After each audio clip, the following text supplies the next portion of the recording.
बच्चों, कैसे हैं आप सब। Welcome back to UM institute. और आज की वीडियो में हम लोग पढ़ने जा रहे हैं मटेरियल में स्टोर लेजर अकाउंट।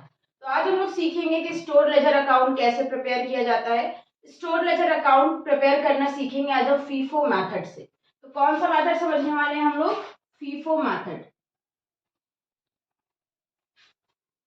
अभी जो फीफो है इसका फुल फॉर्म क्या होता है? इसका फुल फॉर्म होता है first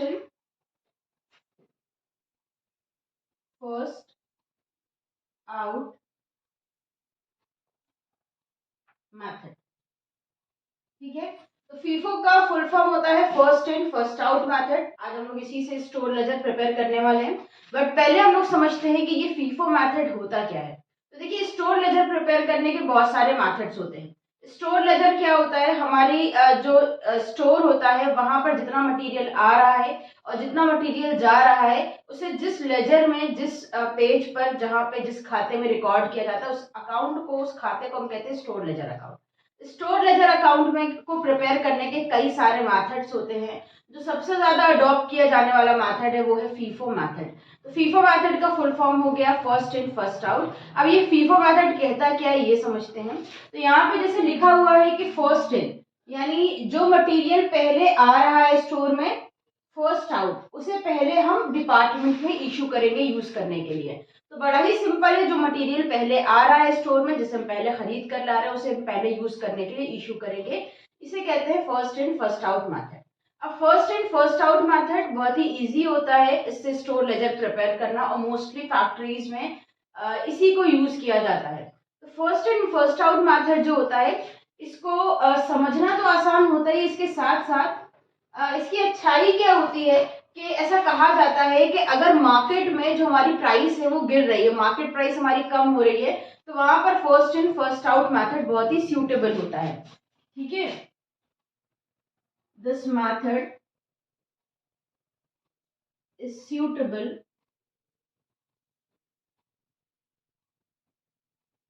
when prices are falling. जब मार्केट में मटेरियल के प्राइसेस गिर रहे होते हैं, फॉल कर रहे होते हैं, तो वहां पर ये मेथड सूटेबल होता है, क्योंकि हम क्या कर रहे हैं, हम करंट मार्केट प्राइस पर मटेरियल खरीद रहे हैं जो कि हमें सस्ता मिलेगा, और इशू किस प्राइस पर कर रहे हैं? अपने पुराने प्राइसेस पे कर रहे हैं, जिससे क्या होता है, हम महंगा वाला मटेरियल निकाले दे रहे हैं, इशू किए दे रहे हैं, और खरीद किस पे रहे हैं? सस्ते पे खरीद रहे हैं। तो ये हो जाएगा हमारा, ये मेथड हमारा यहाँ पर जब प्राइस फॉल होते हैं तो वहां पे सूटेबल माना जाता है। और इस मेथड में हमेशा एक ही ऑर्डर में चीजें चलती हैं, यानी जिस ऑर्डर में आ रही है उसी ऑर्डर में इशू किया जाएगा, जो पहले आया है वही पहले इशू किया जाएगा। जब तक फर्स्ट स्लॉट हमारा खत्म नहीं हो जाएगा तब तक हम सेकंड स्लॉट पर हाथ नहीं लगाएंगे। तो हमें इस तरह से ऑर्डर में चीजें इशू करना है, जो पहले आया उसे पहले इशू करेंगे, देन सेकंड नंबर पे जो आया उसे इशू करना स्टार्ट करेंगे, जब सेकंड स्लॉट खत्म हो गया तो थर्ड स्लॉट से इशू करना स्टार्ट करेंगे। तो जिस ऑर्डर में मटेरियल आ रहा है स्टोर में उसी ऑर्डर में इसमें इशू किया जाएगा। तो मार्केट प्राइस जब गिरती है तो इस मेथड को बहुत अच्छा समझा जाता है। साथ में ये ध्यान रखिएगा, अक्सर क्वेश्चन आता है कि क्लोजिंग स्टॉक फीफो मेथड में किस वैल्यू पे शो होता है। Value of closing stock will reflect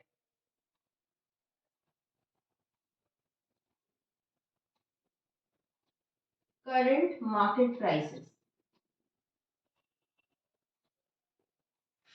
जो हमारा क्लोजिंग स्टॉक होता है वो फीफो मेथड में हमेशा करंट मार्केट प्राइस शो करता है। क्यों शो करता है? क्योंकि जो पुराना मटेरियल उसे तो हम इशू करते जा रहे हैं, स्टोर में से निकालते जा रहे हैं, तो हमारे पास जो स्टोर में बचा हुआ मटेरियल है वो किस प्राइस पर होगा? वो करंट मार्केट प्राइस पर होगा, नया मटेरियल होगा। और नया मटेरियल जो होता है वो हमें भी इशू नहीं करना है फीफो मेथड में, पुराना हम इशू कर रहे हैं तो नया मेरे पास रखा हुआ है, तो नया जो रखा है उसी को हम क्या बोलते हैं? क्लोजिंग स्टॉक या इन्वेंट्री बोलते हैं। तो आपको ध्यान रखना है कि फीफो मेथड में क्लोजिंग स्टॉक हमेशा कौन सी वैल्यू रिफ्लेक्ट करता है? Current market price. और हमेशा कॉस्ट ऑफ गुड सोल्ड जो होता है या कॉस्ट ऑफ मटेरियल इशूड जो होता है वो हमारी प्रीवियस प्राइसेस को रिफ्लेक्ट करता है। तो ये थी कुछ बातें हमारी फीफो मेथड से रिलेटेड, जो हमें ध्यान रखना है, या क्वेश्चन में जो टॉपिक पूछे जाते हैं, जो चीजें पूछी जाती है, जो आप लिख सकते हो आंसर में, थ्योरी में। आप क्या करते हैं? स्टोर लेजर प्रिपेयर करना सीखते हैं फीफो मेथड। तो हम लोगों ने ये समझा कि फीफो मेथड होता क्या है, स्टोर लेजर आप प्रिपेयर करते हैं फीफो मेथड से। तो देखिए यहाँ पर क्वेश्चन हम लोगों ने लिया है फीफो मेथड का following are the receipt and issues of material in K industries. एक के इंडस्ट्रीज है, उसमें मटेरियल कितना आ रहा है और कितना जा रहा है उसकी इंफॉर्मेशन हमें एक मंथ की दी है, जैन 2020, एक महीने की इंफॉर्मेशन दी है, तो 1 मंथ का हमें स्टोर लेजर प्रिपेयर करना है। ध्यान रखना होगा स्टोर लेजर में आपको रिसिट इश्यूज के साथ साथ ये बता सकता है कि सरप्लस मटेरियल है जिसे रिटर्न किया जा रहा है, कुछ डिफेक्टिव मटेरियल डिपार्टमेंट से वापस लौट के आ गया है, और कभी कभी ऐसा होता है कि जब स्टोर वेरीफायर आता है तो उसे कुछ यूनिट्स की कमी दिखाई देती है या कुछ डिफेक्टिव गुड्स दिखाई देता है। तो ये कुछ 2-4 चीजें हैं जो बीच में क्वेश्चन में आ जाती हैं आपके रिसिट और इश्यूज के अलावा, तो उनको भी इस क्वेश्चन में हम लोगों ने इंक्लूड कर लिया, तो साथ में समझते चलते हैं। यहाँ पे जैसे देखिए 1 जैन को बता रहे हैं कि ओपनिंग बैलेंस है हमारा 520 kg 25 रुपीज पर केजी के हिसाब से, पूरा डेट वाइज ही दिया हुआ है। सीक्वेंस से क्या करते हैं, इसको हम लोग सॉल्व करते चलते हैं। तो सबसे पहले यहाँ पर हम ईयर डालेंगे, डेट में 2022 1 जनवरी। तो 1 जनवरी को ओपनिंग बैलेंस है हमारे पास 520 kg at the rate of 25 पर केजी। तो यहाँ पर हम लोगों ने 1 जनवरी डाला, ओपनिंग बैलेंस जो होगा उसको डायरेक्ट बैलेंस के कॉलम में लिखा जाता है 520 कितना है 25 पर केजी। अभी क्या करना है आपको, कैलकुलेटर, ये आ गया 13,000। अब आप इसको क्या कर सकते हो, बैलेंस लिख दिया, यहाँ पे रिसिट में कुछ नहीं लिखना है, ओपनिंग बैलेंस के केस में इश्यूज में कुछ नहीं लिखना है। अब इसको ऐसे भी स्किप कर सकते हो या अगली डेट पे जाने से पहले लाइन ड्रॉ करके इसको क्लोज भी कर सकते हो। तो लाइन ड्रॉ कर देने से अलग अलग पता चलता है कि हमारी डेट चेंज हो रही है। अगली डेट पे चलते हैं, 3 जैन। 3 जैन को रिसीव फ्रॉम वेंडर, हम लोग खरीद रहे हैं, हम लोगों को मिल रहा है 200 kg 24.5 पर केजी। जब हम खरीदते हैं तो रिसीव को रिसिट के कॉलम में लिखते हैं। 3 जनवरी कितना हम लोगों को मिला है, थर्ड को, ये फर्स्ट का तो लिख चुके हैं, 200 एट द रेट ऑफ 24.5। तो यूनिट्स में 200 लिखते हैं, रेट में लिख देंगे 24.5, आ जाएगा 4,900। अभी क्या करना है, बैलेंस में आपको जो पुरानी वाली यूनिट्स है उन्हें नीचे उतार कर दिखाना है, क्योंकि ये अभी आपकी बिकी नहीं है, इशू नहीं हुई डिपार्टमेंट में। तो पहले बैलेंस पुराना दिखाना है, उसके बाद जो नया परचेज किया उसे बैलेंस में पुराने बैलेंस के नीचे शो करना है, 224.5 4,900। अगेन इसे क्लोज कर देंगे। थर्ड के बाद 6 जनवरी यहाँ डाल देते हैं, 6 जैन को हम इशू कर रहे हैं, तो 6 तारीख को बेटा हम 390 kg इशू कर रहे हैं, यानी डिपार्टमेंट में दे रहे हैं। जब हम इशू करते हैं तो फीफो मेथड है, तो हमें जो पहले यूनिट्स आई हैं उन्हें पहले इशू करना है। तो पहले हमारे पास कौन सी थी, 25 रुपीज वाली थी, तो पहले तो हम 25 रुपीज वाली इशू करेंगे। उसके बाद अगर कम पड़ी तो हम कौन सी इशू करेंगे, तब हम 24.5 जो रिसेंट आई है उन्हें इशू करेंगे। हमें यहाँ पर 390 इशू करना है, और मेरे पास जो मेरी पुरानी 25 वाली है वो इतनी अवेलेबल है, 390 से ज्यादा है, तो पूरी 390 हम 25 वाली इशू कर देंगे। मल्टीप्लाई करते हैं, 390 मल्टीप्लाई बाय 25, ये आ गया 9750। अब यहाँ पर बैलेंस निकालते हैं, 520 में से 390 यूनिट्स चली गई, माइनस कर देंगे।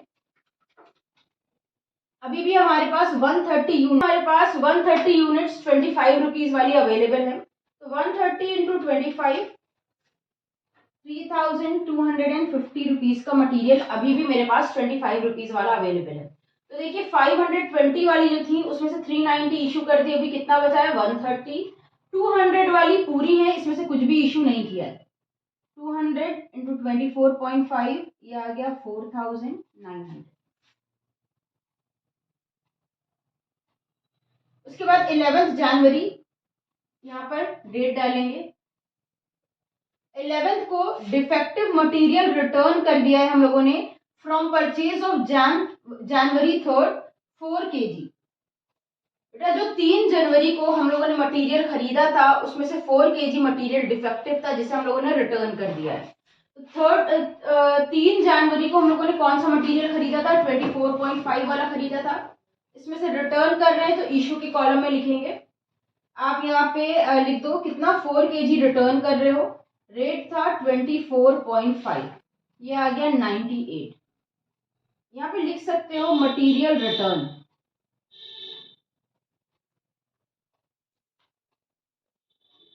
ठीक है। अब हमारे पास बैलेंस क्या बचा है, 25 रुपीज वाली तो पूरी अवेलेबल है, 130 यूनिट्स 25 रुपीज के हिसाब से 3250।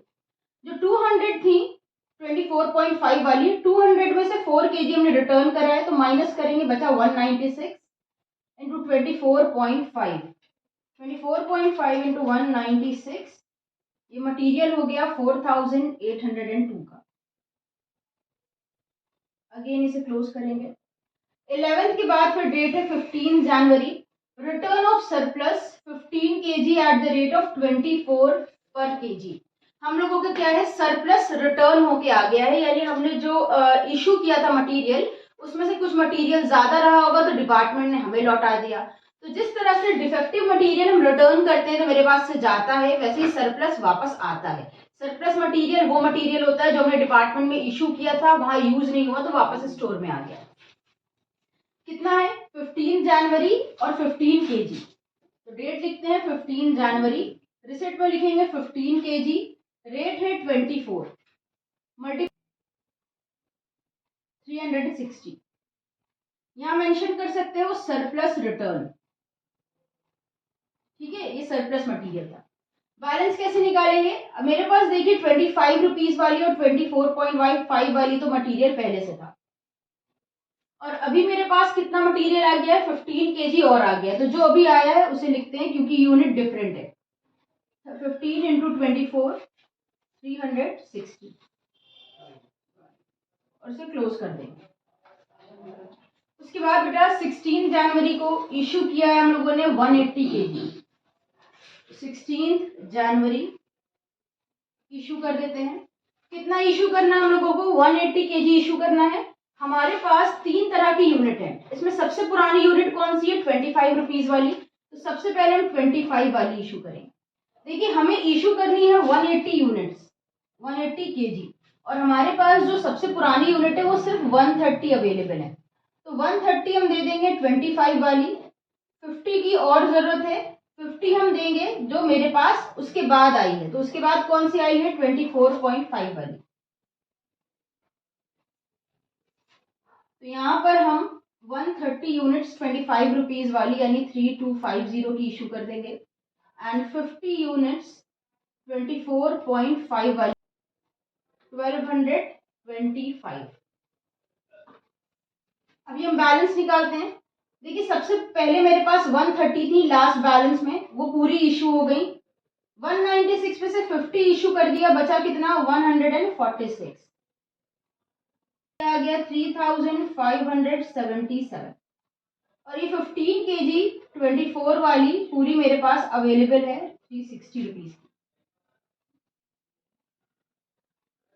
16 के बाद बेटा 18 जनवरी को रिसीव हो रहा है हमें 240 kg 24.25 के रेट से, देंगे 240 kg और अमाउंट है 24.25 मल्टीप्लाई 1820। बैलेंस नोट करना है, पुराने बैलेंसेस को पहले नीचे उतारेंगे, उसके बाद जो नई खरीदी है उसको लिखेंगे। तो नया कितना खरीदा है, 240 kg 24.25 आ गया 5820। 18 के बाद 21 जनवरी है, बट यहाँ नीचे एक लाइन लिखी हुई जिसमें लिखा है there was a shortage of 6 kg on 20th January. तो बेटा 21 से पहले 20th जनवरी आएगी, तो पहले इसे रिकॉर्ड करेंगे। 20 तारीख को क्या हुआ है, 6 किलो की शॉर्टेज हो गई है। शॉर्टेज को हम इशू के कॉलम में लिख सकते हैं, शॉर्टेज को हम शो करेंगे इशू के कॉलम में। 20 तारीख को हुई है, अब शॉर्टेज को किस प्राइस पर लिखना है, तो शॉर्टेज जो होगी वो कैसे शो करना बताते हैं। यहाँ पे लिख देते हैं शॉर्टेज। देखिए शॉर्टेज के केस में आपको क्या करना है, आपकी 6 kg स्टोर से कम हो गई, तो आपको जो सबसे पुराने वाली प्राइसेस है ना, उनमें ये करना है कि जो यूनिट्स है या जो केजीज है 146 में से 6 माइनस कर दो, तो यहाँ पे 140 kg रह जाएगा।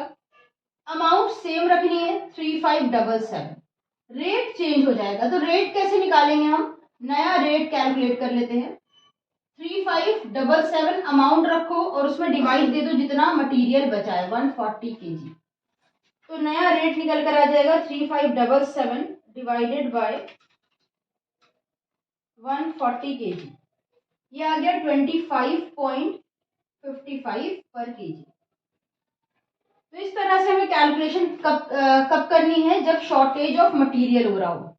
25.55 ये नया वाला मटेरियल आ गया। इसके अलावा 15 यूनिट जो बची है उन्हें एज इट इज नीचे उतार देते हैं, उनका कुछ नहीं करना है।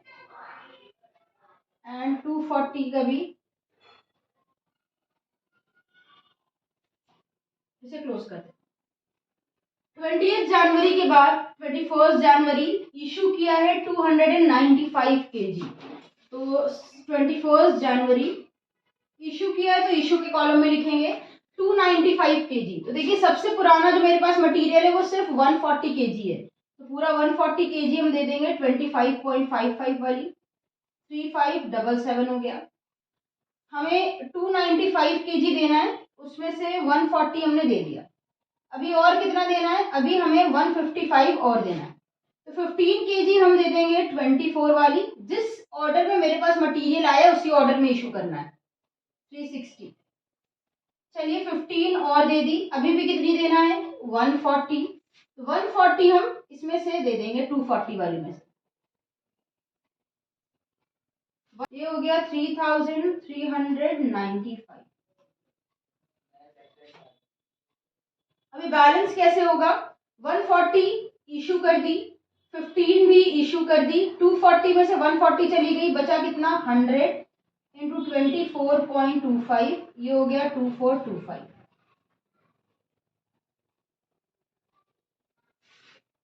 21 के बाद लास्ट 28 जनवरी। 28 जनवरी को बेटा receive 320 kg at the rate of 24.75 पर केजी। तो यहाँ पर बोल रहे रिसीव हुआ है 320 kg, तो रिसिप्ट के कॉलम में लिखेंगे। रेट क्या है 24.7, ये हो गया 7920। अब बैलेंस में लिखते हैं। तो देखिए आज 28 से पहले मेरे पास सिर्फ एक ही टाइप का मटेरियल बैलेंस में था, तो उसे नोट करते हैं। 100 इंटू 24.25 2425। और नया जो रिसीव हुआ है उसे इसके नीचे लिख देंगे 320 इंटू 24.75, ये हो गया 7920। ये क्लोज।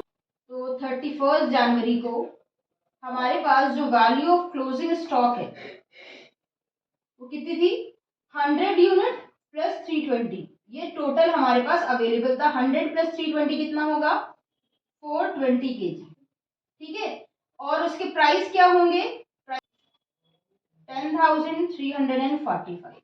तो वैल्यू ऑफ क्लोजिंग हो गई 10,345। और हमारे पास कितने केजी मटेरियल है, 420 kg मटेरियल है। तो आज की वीडियो में हम लोगों ने समझा कि स्टोर लेजर अकाउंट क्या होता है, फीफो मेथड क्या होता है, एंड फीफो मेथड से स्टोर लेजर अकाउंट कैसे प्रिपेयर किया जाता है। तो उम्मीद है आज की वीडियो आपको पसंद आई होगी। वीडियो पसंद आई तो इसे लाइक करिएगा और अपने सारे फ्रेंड्स के साथ शेयर करिएगा। इंस्टाग्राम पे अगर अभी तक फॉलो नहीं किया है तो फॉलो करिएगा। चैनल पे नया है तो उसको सब्सक्राइब करना, और अगर किसी टॉपिक पर डाउट हो तो कमेंट में बताना। फिर मिलते हैं एक नई वीडियो के साथ। हमारे साथ जुड़े रहने के लिए और वीडियोस को देखते रहने के लिए थैंक यू।